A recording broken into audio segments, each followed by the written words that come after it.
I'm Paul Levinson, and welcome to Light On, Light Through, episode 132, The Safdies. So, there's a new app called Swell. You can get there by typing Swell, SWELL .life, as in real life.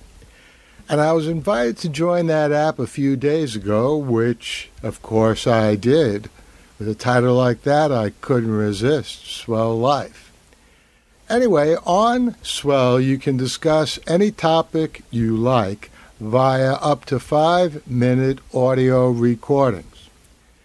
And last night, I came across a topic called reviews, and I noticed a review of a movie called Uncut Gems, which I reviewed on my Infinite Regress blog, which you can also get to by typing in paullevinson.net. Anyway, I reviewed that movie on my blog at the end of May. So I was very interested to hear a comment on Swell by someone whose name there is Callie Gooner, a.k.a. Taylor J., who recommended an earlier movie by the creators of Uncut, who are named Benny and Josh Safdie. And the name of the movie is Good Time, which is how I came to watch this 2017 movie last night. So here's my review. I thought I'd share it with you on this Light On, Light Through podcast. I thought the movie was flat out brilliant. Yeah, I thought that this movie, Good Time, was so good. I would say it was worthy of Quentin Tarantino. That is, until the very end.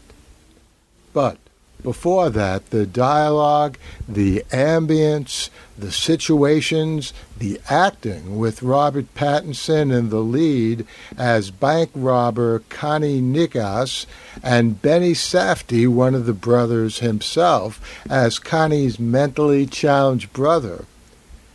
All of that I thought was a combo of burst-out laughing and roller coaster intelligent action. In fact, Connie's resourcefulness, able to think at lightning speed on his feet and get out of and even improve upon nearly impossible situations, was a true pleasure to behold. That is, until the end, when, well, let me say here, there's a big spoiler coming up, so you should stop listening if you don't want to know how the movie ends. But now I'll tell you. He gets caught. Just like that. Connie, this brilliant character, and it's no consolation to see that his brother makes out pretty okay in the end. Now, as you may recall from some of my other reviews here on Light On, Light Through, I've never been a fan of unhappy endings, especially when they happen to characters who deserve much better. The only remedy I can think of is a sequel in which we get to see Connie in action and maybe, this time, getting away with it. In the meantime, I hope you haven't listened to this spoiler and you can get to see the highly enjoyable 9/10 of the movie, which is a testament to how sheer wit and intelligence and cleverness triumph. On the other hand, if you hadn't heard this spoiler, you wouldn't have gotten to know that thought. Now, I mentioned Uncut Gems, which I reviewed over a month ago, so let me share my thoughts with you about that movie now. I called my review of that Drama at the Speed of Light. Now, I realized years ago, when I saw Milton Berle in a serious dramatic role, I think it was in The Oscar, that was the name of a very good movie, back in the 1960s.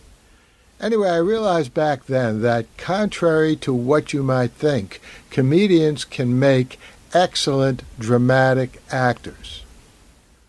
Robin Williams certainly confirmed this decades later, confirmed this with a vengeance in Insomnia.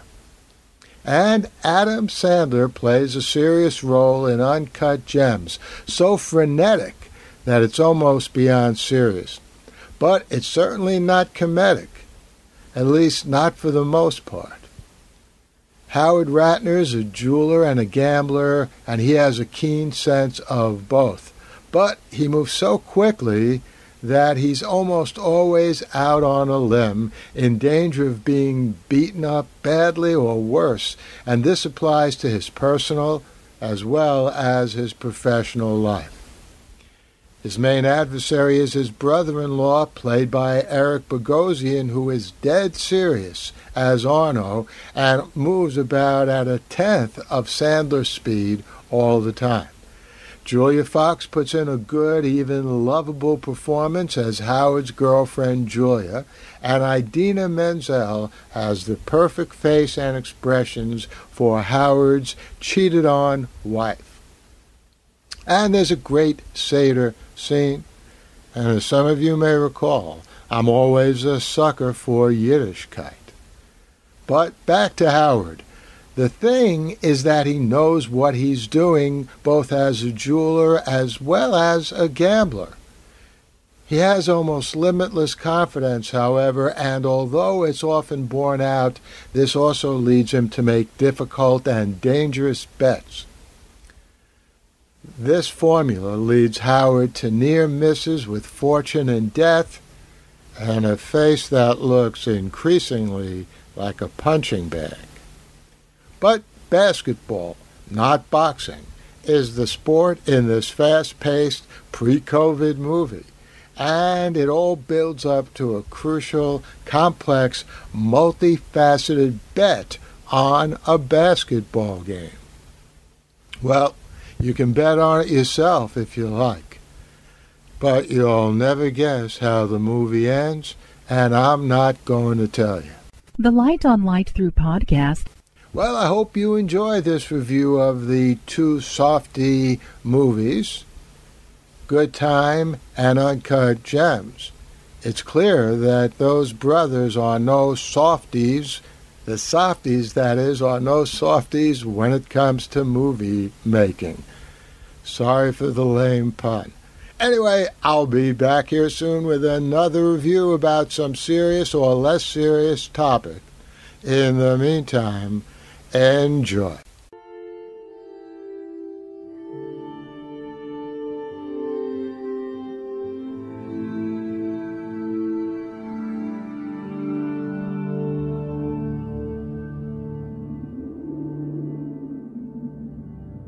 Athens, 2042 AD.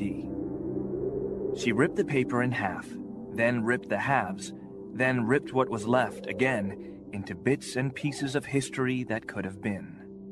Sierra Waters had read once that, years ago, it was thought that men made love for the thrill, while women made love for the sense of connection it gave them. Curled Up with a Good Book says, Sierra Waters is sexy as hell. You can find out more about The Plot to Save Socrates by Paul Levinson at theplottosavesocrates.com.